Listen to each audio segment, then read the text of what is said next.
Frisco, The Secret History, a podcast.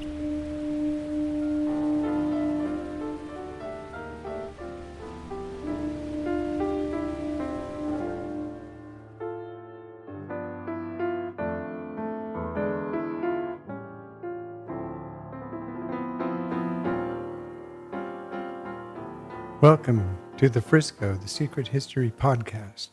I'm your host, Knox Bronson. This is a bonus episode available to Patreon subscribers of the $5 tier and above. I've been sharing the dramatic story of Dolly Fine, the notorious San Francisco brothel keeper that unfolded across the city's newspaper pages throughout 1937 and 1938, detailing her long history in the rackets and being subpoenaed by the Atherton investigation of 1937, which shocked the good citizens of San Francisco about not so much the extent of graft in their fair city, for Frisco had always been a rather easygoing town in that regard, but how much money the police were pulling in. And then the sensational Saturday night raid where the police caught 8 high school-age rich kids waiting their turns in one of her parlors, being entertained by a Chinese woman. Her indictment and subsequent flight, and in our next episode, her eventual return. Dolly's name was not new to the authorities. She had been cited multiple times over the years, usually resulting in small fines at best, and her activities were mentioned in tapped conversations from the House of McDonough, the bail bondsman who ran Frisco's underworld.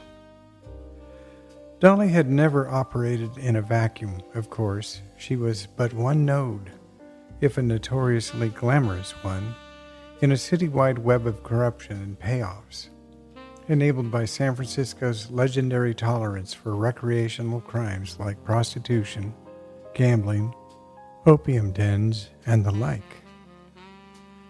After Dolly's arrest and subsequent flight, there were plenty of other headlines in the news, and I thought we could take a look at a snapshot of the world on April 27, 1938.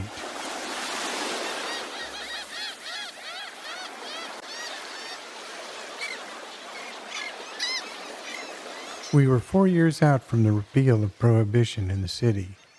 Not that Prohibition had put much of a damper on things while the law was in place. In reality, the 30s was a pretty amazing time in San Francisco, a time of great transition in many ways. The decade was defined by the paradox of the Great Depression, economic hardship, labor unrest, contrasted with the completion of some of the city's most iconic and ambitious landmarks.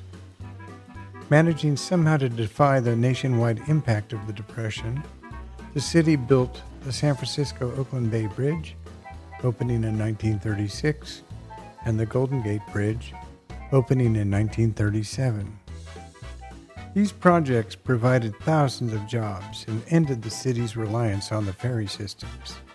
What incredible accomplishments. As I mentioned in a prior episode, the bridges lessened the stranglehold the police were able to maintain over who could enter the city.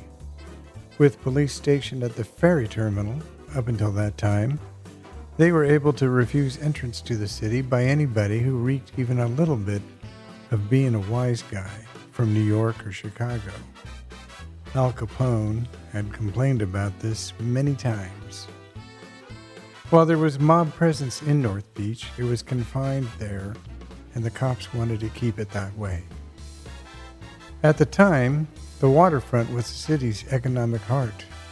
In 1934, a massive maritime strike led by Harry Bridges paralyzed the West Coast. Tensions peaked on Bloody Thursday, July 5, 1934, when violent clashes between police and strikers resulted in 2 deaths, eventually leading to a citywide strike and a victory for organized labor. I'm sure we will be looking at the players and the politics of that strike in future episodes. The city maintained its status as the financial capital of the West, with the San Francisco Stock Exchange opening its new headquarters in 1930. We also benefited greatly from Roosevelt's New Deal art programs, paying artists to beautify public spaces, including the controversial murals inside Coit Tower atop Telegraph Hill, built in 1934. Controversial, for example, for a person in one of the murals holding a copy of Karl Marx's Das Kapital. Mexican muralist Diego Rivera, who arrived in 1930 to paint frescoes at the Stock Exchange and later the Museum of Modern Art, was hugely influential in the city's embrace of large-scale public art. The museum established the city as the cultural force on the West Coast. Areas like North Beach and Telegraph Hill were burgeoning centers for bohemian culture, attracting artists, writers, and musicians who found inspiration in the city's unique geography and social climate.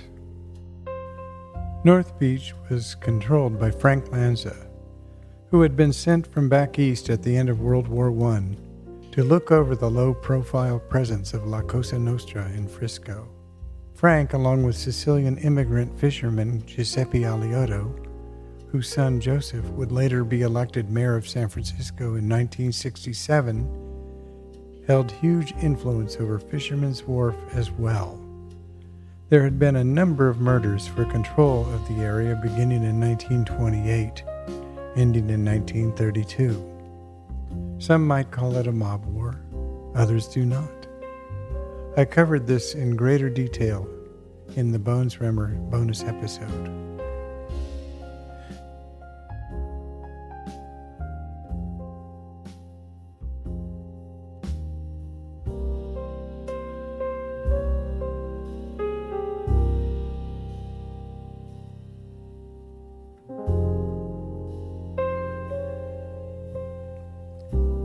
This is a bonus episode for Frisco, the Secret History Podcast.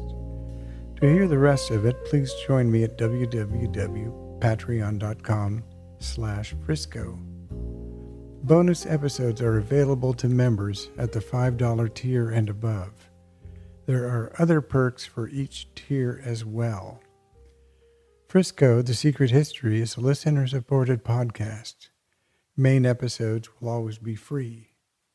Our website is www.friscothesecrethistory.com.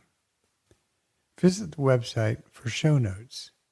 Paid tier members, starting at as little as $5 a month, will receive bonus episodes and other perks of membership. Once again, I'm your host, Knox Bronson. Thank you for listening. Until next time, please get a little crazy and call it Frisco.